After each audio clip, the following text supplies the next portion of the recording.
The cliff. Off the northern coast of Colombia, where the La Guajira Peninsula pushes its limestone shoulder into the Caribbean Sea, there is a coastline that almost no one visits. The Wayuu people have fished these waters for 3,000 years. Their wooden lanches leave before dawn, running northeast into the same current their grandfathers navigated, above the same shelf their great-grandmothers knew. They know this water the way you know a language you were born into, not as information but as body memory. They know which wind precedes the northeast gale, which current carries the mackerel, which section of cliff you never approach at night. What they do not know, what no one knew until a research vessel arrived on a March morning in 2024, is what is underneath it.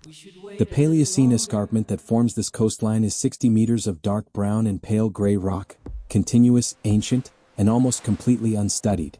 It rises directly from the Caribbean at the waterline and drops below the surface to 38 meters of depth, where it meets a geological shelf that has been submerged since the sea levels rose at the end of the last ice age. The rock has a name, the Cerrejón Formation. If that name means nothing to you right now, it will. It means everything to what this documentary is about. 94 kilometers southeast of this cliff face, in the interior of the La Guajira Plateau, there is an open-cast coal mine called Cerrejón, one of the largest in the world. Since 2007, that mine has produced the most extraordinary series of paleontological discoveries in the history of tropical paleontology. Giant freshwater turtles. Giant crocodilians. An entire Paleocene tropical rainforest ecosystem, preserved in coal-bearing mudstone 58 million years old. And the organism that gave the formation its scientific celebrity, Titanoboa cerrejonensis, a snake 13 meters long, weighing 1,135 kilograms, the largest reptile ever documented in the history of vertebrate life on Earth. Its existence was only possible because 60 million years ago, the global climate was 8 to 14 degrees Celsius warmer than today. Titanoboa needed 30 to 34 degrees of ambient temperature sustained year-round to maintain metabolic function at that body mass. Without that heat, its physiology simply stopped working. The mine is 94 kilometers inland and 350 meters below the surface. Every Titanoboa specimen ever found came from solid rock, extracted by pneumatic tools over weeks of careful excavation. No one had ever looked at the other end of the Cerrejón Formation, the coastal exposure, the submerged section, the 38 meters of Caribbean shelf where the same rock sits accessible to a remotely operated vehicle and a research team willing to ask an obvious question that no one had asked before.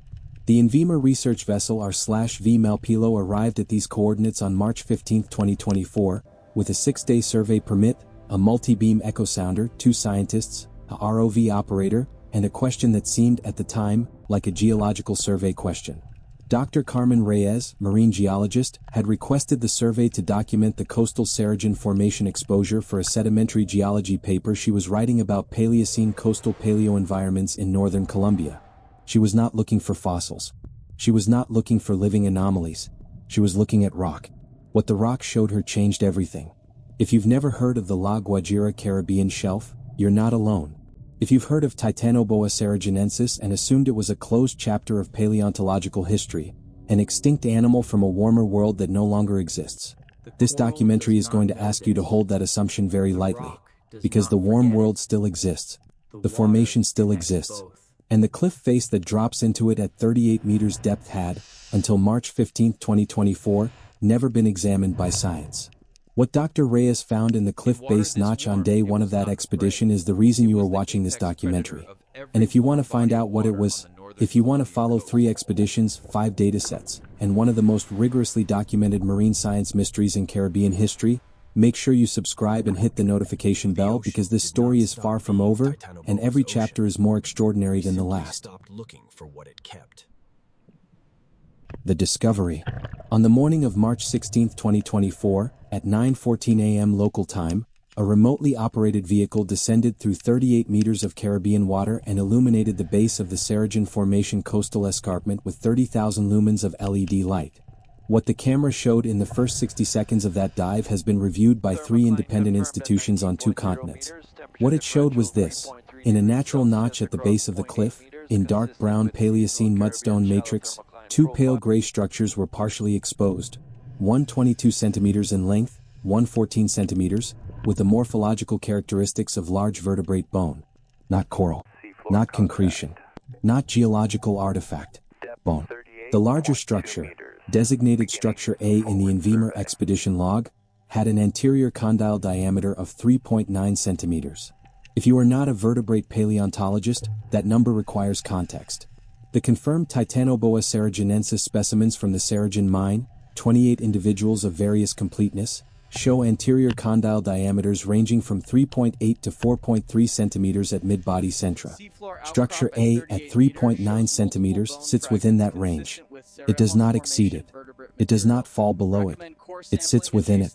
Dr. Reyes's dive slate notation at 9:47 a.m., recorded in the ROV footage, a question mark. That question mark is not a failure of scientific precision. It is the most scientifically accurate response to what the camera was showing. A question mark means, the data is real, the morphology is documented, the measurement is recorded, and the interpretation requires additional evidence. Science's most honest symbol, written on a white plastic slate at 38 meters depth in the Caribbean, above the Cerrejón Formation. The ROV survey of the full cliff base over the following 48 hours documented 9 additional bone-consistent fragments along the same notch horizon, all showing the same pale gray preservation color and the same matrix integration as Structure A and Structure B. The total deposit extends approximately 3 meters along the cliff base notch. None of the 11 elements has been displaced by current in the 5 months between the first and second expedition, an indication that they are partially embedded in the matrix rather than resting on the surface. They are not debris. They are exposure. But the bone deposit was not the only thing the first expedition found. The Kongsberg EM 2040 multi-beam echo sounder, running continuously during the 3-day survey, returned 4 distinct bathymetric anomalies within the 14-kilometer survey zone. The bone deposit site at the cliff base was the first. The second, an irregular block cluster of Paleocene mudstone blocks, each 0.3 to 0.8 meters, distributed across a 50-meter diameter area of the sandy shelf bottom, erosion blocks, consistent with ongoing cliff undercutting, geologically unremarkable. Except that on the first night of the expedition at exactly 22:34, the Tritech Gemini 720i sonar deployed at the block cluster returned 6 independent acoustic targets, each 0.4 to 1.1 meters in cross-section, moving northwest at 0.2 meters per second, against the prevailing northeast current. Moving against the current. 6 targets. 0.4 to 1.1 meters cross-section. At 38 meters depth. Above the Cerrejón Formation. At 22:34 on the first night. The third anomaly, an unidentified depression 4 meters wide, 2 meters deep, 3 vertical walls of Paleocene mudstone and 1 gently sloping south wall. Floor covered by a Beggiatoa bacterial mat. A mat that only forms where hydrogen sulfide is present in the sediment. The YSI chemical sonde deployed into the depression. Dissolved oxygen 4.2 milligrams per liter, pH 7.4, H2S 0.8 micrograms per liter. The depression is producing hydrogen sulfide. The depression has an upward vertical current of 0.08 kilometers per hour. Water moving upward from the floor of an anoxic depression into the open water column above it. And above the depression, at the thermocline, a dome-shaped deformation of the temperature boundary layer, pulsing upward on a 180-second cycle that correlates with nothing in the tidal, swell, or current data. A 180-second pulse that Dr. Andrade, in 17 years of physical oceanography, had never observed. The fourth anomaly, a 22-meter linear ridge of stacked Paleocene mudstone blocks, oriented north-south, perpendicular to both the prevailing current and the geological strike of the formation. Linear arrangements perpendicular to both current and geological strike do not form by natural erosion or deposition. Dr. Andrade's expedition log. No natural formation process consistent with observed geometry. For anomalies. 14 kilometers of Caribbean shelf. 1 geological formation. 1 expedition that came to look at rock and found something that rock does not normally contain. If you want to know what the sediment sample from the depression floor revealed when the INVEMAR Cartagena laboratory finished its DNA analysis 21 days later, subscribe now, because the number that came back from that laboratory is the reason this documentary exists, and it is not a number that any scientist on the r/v Malpelo was prepared for. The water. Before we follow the evidence deeper, we need to understand the physical environment that makes any of this possible. Because the Caribbean Sea above the La Guajira shelf is not a generic tropical ocean. It is a very specific thermal and biological system, and understanding it is the key to understanding why this formation, this location, this 38 meters of water column, matters in a way that no other section of Caribbean shelf does. The La Guajira Peninsula is the northernmost point of the South American continent. It projects into the Caribbean at approximately 11 degrees north latitude, squarely within the intertropical convergence zone, the global atmospheric band where the trade winds of both hemispheres meet and solar heating is most intense. The surface water temperature on the La Guajira shelf averages 28 to 32 degrees Celsius year-round, with a seasonal variation of less than 4 degrees between the dry season in March and the rainy season in August. The thermocline, the boundary between warm surface water and cold deep water, sits at 17 to 20 meters depth, depending on season. Above it, warm, bright, biologically dense water. Below it, cooler, darker, sparser. This thermal structure is not new. The Caribbean has maintained a warm surface layer at these latitudes since the Eocene thermal maximum, 40 to 50 million years ago. The geological record of Caribbean sea surface temperatures, derived from oxygen isotope analysis of foraminifera in deep-sea sediment cores, shows that the La Guajira shelf has been warm, continuously, for longer than Titanoboa has been extinct. The warm water existed before Titanoboa evolved. It was here when Titanoboa existed. It was here when Titanoboa went extinct. And it is here now. The Rancheria River enters the Caribbean at this coast, the only significant river draining the western La Guajira Plateau. In the dry season, its flow rate is approximately 12 cubic meters per second. In the rainy season, 340% of that. Its sediment plume, dark orange from the lateritic soils of the La Guajira interior, spreads northwest from the river mouth along the shelf surface, visible from satellite imagery and from the drone footage that opens this documentary as an orange tongue on a blue-gold sea. The plume carries organic material, dissolved minerals, and fresh water that creates a surface salinity gradient above the survey zone. It has been doing this since the Rancheria River reached its current course, a timescale measured in hundreds of thousands of years. The currents above the shelf. The predominant northeast trade wind drives a surface current averaging 0.4 kilometers per hour northeast along the shelf. A secondary longshore current runs northwest along the cliff face, driven by wave refraction around the headland geometry.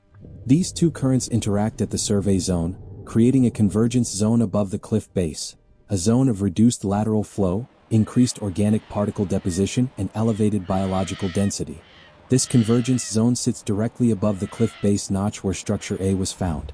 The biological community of the warm water column above the survey zone, documented across 3 expeditions, 2 Caribbean reef sharks, Carcharinus parisi, up to 80 great barracuda, Sphaerina barracuda, 1 juvenile green sea turtle, Chelonia midas, 1 Atlantic sailfish, Istiophorus albicans, 140 horse-eye jacks, Caranx latus.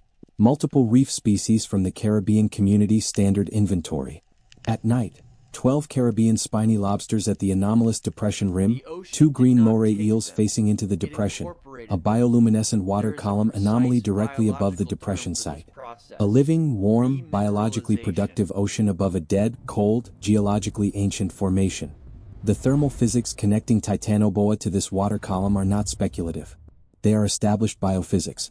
The Q10 temperature coefficient for reptile metabolism, the ratio of metabolic rate increase for every 10 degrees Celsius increase in ambient temperature, is approximately 1.8 for large tropical ectotherms. At 30 degrees Celsius versus 20 degrees Celsius, a reptile's metabolic rate runs 1.8 times faster. At Titanoboa's mass of 1,135 kilograms, that metabolic acceleration is the difference between physiological viability and physiological impossibility. Below 30 degrees sustained, Titanoboa cannot process enough calories to maintain 1,135 kilograms of body mass regardless of food availability. The thermal constraint is absolute. The surface water above the La Guajira shelf, 29.8 to 31.4 degrees Celsius. Within the requirement. Not marginally within it. Squarely within it. The warm world that made Titanoboa possible is still here. The formation that preserves its bones is still here. The question that no scientist had asked before 2024, whether these two facts share a connection more active than geological coincidence, is now formally, rigorously, and very expensively being investigated. Stay with us for the next chapter, because the biological evidence from beneath the thermocline is where this story starts to become something that 3 different scientific institutions have described, independently and off the record, as unprecedented. The anomalies, For anomalies, 14 kilometers of Caribbean shelf, 1 geological formation, and none of them have a natural explanation. The anomalous depression at 11 degrees 36 minutes north 72 degrees 27 minutes west sits at 41 meters depth. 4 meters wide, 2 meters deep, 3 walls of Paleocene mudstone cut at 82 to 87 degrees from horizontal. Natural current erosion at this hydrodynamic energy level produces rounded edges and slope angles of 30 to 45 degrees. These walls are nearly vertical. No geological process consistent with this shelf environment produces this geometry. The INVEMAR team, the Smithsonian STRI, and the Universidad Nacional Geological faculty have all reviewed the multi-beam data. None has provided a natural explanation. The depression floor is covered by a Guajira bacterial mat, a community that only forms where hydrogen sulfide diffuses upward from anoxic sediment. The H2S concentration, 0.8 micrograms per liter in March, 2.4 micrograms per liter in August, a threefold increase in 5 months. The upward vertical current from the depression floor, 0.08 kilometers per hour in March, 0.14 kilometers per hour in August, a 75% increase. The depression is not stable. Its chemistry is intensifying. Above it, the thermocline domes upward 0.3 to 0.5 meters on a 180-second pulse cycle that corresponds to no tidal harmonic, no internal wave frequency, no geological seep cycle documented for this shelf. During each pulse peak, H2S traces appear at 16 meters depth, carried upward from the depression floor through 38 meters of water column. Dr. Andrade, in 17 years of physical oceanography, had never observed this. 12 Caribbean spiny lobsters sit at the depression rim every night, antennae directed downward into the depression, the foraging assessment posture, and have done so on every documented night across all 3 expeditions. Lobsters do not aggregate at open depression rims. They shelter in crevices. Something in that depression is sustaining continuous chemotaxis attraction in a nocturnal species. The depression has also been recorded producing a pressure impression on the Guajira mat, 18 centimeters by 8 centimeters, moving at 0.02 meters per second across the mat surface. 18 by 8 centimeters is the ventral scale width range of a large buoyed snake at mid-body position. The linear ridge at 11 degrees 37 minutes north 72 degrees 28 minutes west, 22 meters long, oriented north-south, composed of stacked interlocked Paleocene mudstone blocks where 5 consecutive contact faces align within 8 to 12 degrees of each other.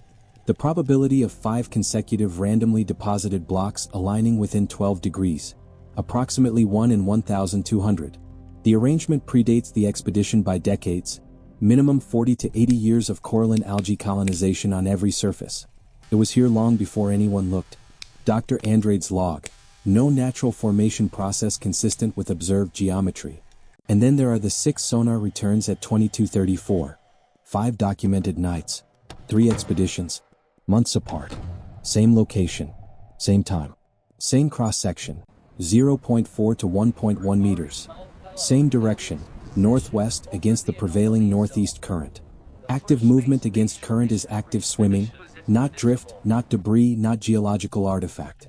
On the 3rd expedition's 5th night, an emergency ROV response brought the LED arrays to within 6 meters of the nearest return.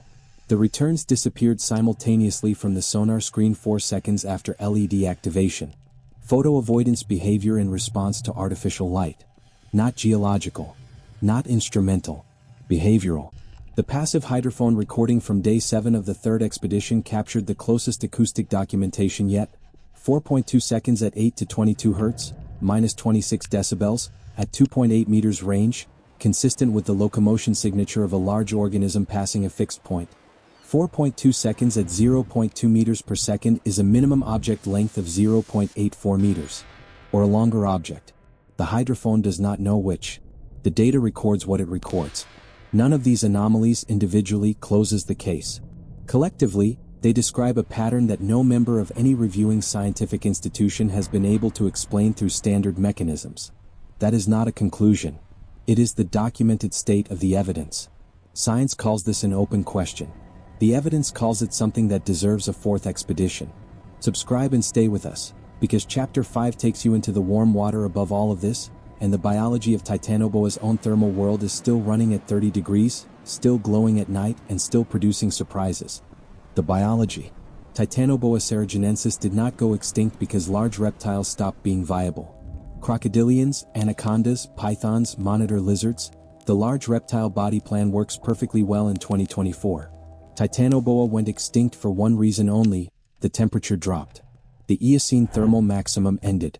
The Caribbean cooled by 4 to 8 degrees Celsius, sustained across millions of years. At 1,135 kilograms of body mass, with a thermal minimum of 30 to 34 degrees Celsius, 4 degrees of cooling is not an inconvenience. It is physiological shutdown. But the La Guajira shelf surface temperature is 29.8 to 31.4 degrees Celsius. Measured by CTD Profiler. Confirmed across 3 expeditions. Within the thermal requirement. Not outside it, within it. In the top 19 meters of the water column, above the thermocline, the temperature is adequate to sustain Titanoboa's metabolic function at full body mass. The warm world is not gone. It is 38 meters above the cliff base notch where structure A sits in Cerrejón Formation matrix. The biology of that warm surface lens is the living proof of what this thermal zone supports. The Caribbean reef shark, 1.7 meters, confirmed female, patrols a figure-8 territory centered on the survey zone, passing directly over the cliff base notch every 22 minutes. She was patrolling this territory before the expedition arrived. She is the current apex predator of the warm water column above the Cerrejón Formation. Titanoboa was the apex predator of the same thermal zone 58 million years ago. The thermal zone remains. The apex predator slot remains filled. Only the organism filling it has changed. The Great Barracuda School, 80 individuals, collectively weighs less than 1 Titanoboa. The Atlantic sailfish documented crossing the survey zone at 18 meters per second. 1.8 meters, the largest open water predator in the warm water column, is 25 times lighter than Titanoboa. The entire documented apex predator biomass of the warm surface lens, approximately 380 kilograms. Titanoboa alone, 1,135 kilograms. 3 times the current warm water apex biomass, concentrated in one animal. The thermal arithmetic hasn't changed. The warm water would support it now as it supported it then. The juvenile green sea turtle, 28 centimeters, documented in every expedition, sleeps at the surface directly above the cliff base at 4:44 a.m. The Noctiluca scintillans bioluminescence, disturbed by its swell-driven movement, sparks blue-green traces around its carapace. 10 meters below it, the thermocline. 29 meters below the thermocline, the cliff base notch. Structure A in the dark. A sleeping reptile above a Paleocene reptile formation, in the same warm Caribbean, separated by 58 million years and 38 meters of water. The Noctiluca scintillans bioluminescent bloom, 480 to 510 nanometers, blue-green, produced by luciferin oxidation that has been chemically unchanged for 600 million years, was here when Titanoboa swam through it. The same reaction. The same wavelength. The same Caribbean. The photon does not record what disturbed it. But the field is still here, every night, above the same geological formation in the same warm water. The bioluminescence has been continuous since before the first vertebrate breathed air. Titanoboa swam through it. The reef shark swims through it now. The turtle sleeps in it. The formation below holds everything that was deposited here when the light field was younger by 58 million years. The pelagic sea snake documented in the survey zone, a 72-centimeter Hydrophis platurus, has a thermal optimum of 26 to 32 degrees Celsius, identical in range to Titanoboa's requirement.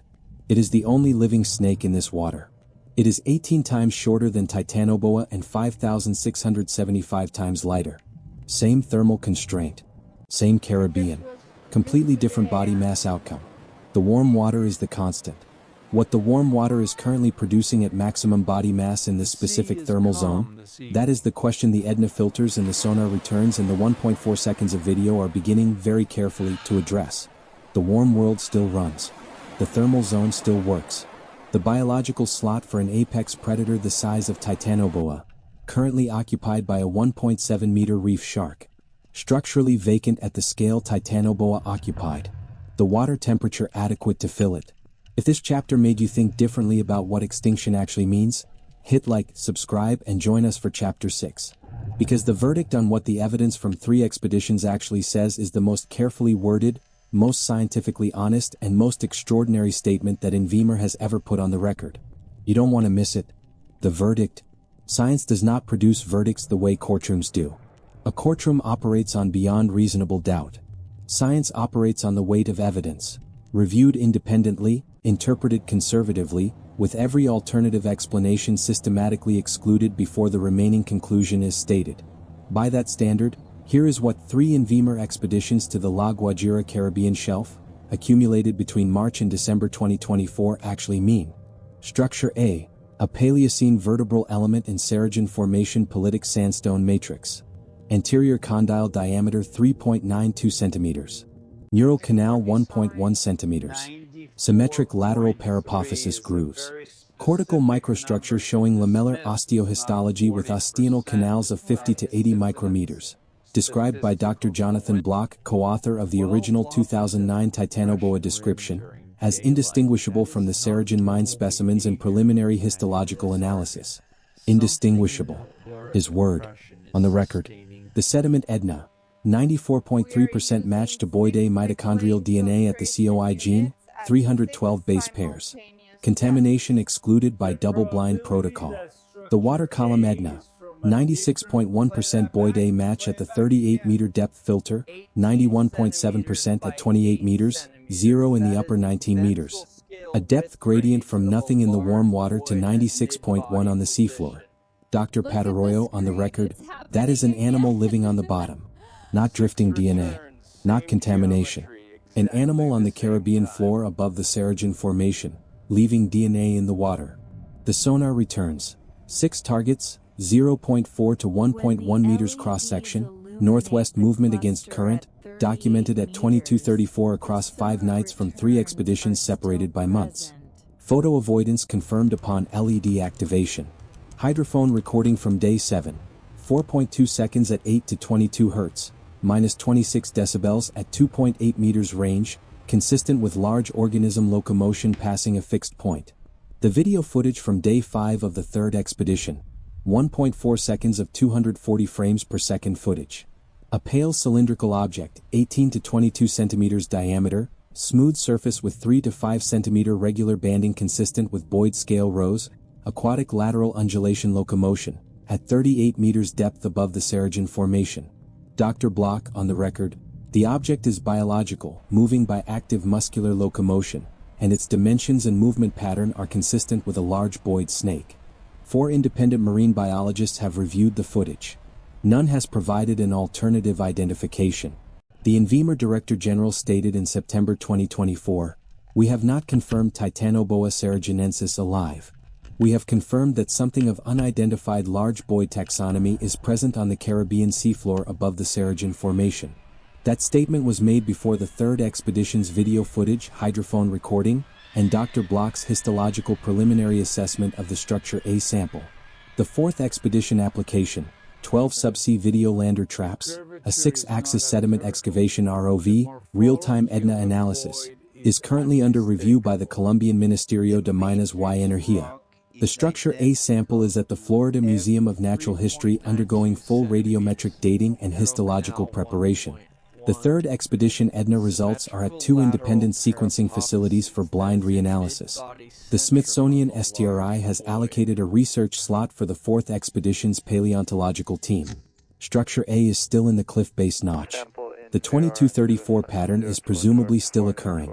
The depression is still producing its 180-second thermocline pulse, still intensifying its hydrogen sulfide chemistry, still drawing 12 lobsters to its rim every night. The Paleocene escarpment still receives its wave impacts every 8 seconds, as it has for 58 million years, as it will when this documentary and everyone who watches it is geological memory. The question mark Dr. Reyes wrote on her dive slate at 9:47 a.m. on March 16, 2024, at 38 meters depth in the Caribbean above the Cerrejón Formation. It is still active. More precisely defined now than then. A more precisely defined question is not a lesser scientific result. It is a better one. The most precise version currently formulated, is there an extant large Boyd taxon, continuous with the Cerrejón Formation Boyd fauna, living in the warm Caribbean seafloor zone above the La Guajira coastal exposure? That question has not been answered. It has been earned. 3 expeditions, 5 datasets, 1 sample, 847 hours of footage, and 1.4 seconds of the most scrutinized video in Caribbean marine science history have earned it the right to be formally asked. The fourth expedition will attempt to answer it. Whether the answer is yes, no, or something more complicated than either, the Caribbean above the Cerrejón Formation will remain exactly as it has always been. Dark at 38 meters. Warm at the surface. 58 million years deep. And as of 2024, no longer fully understood.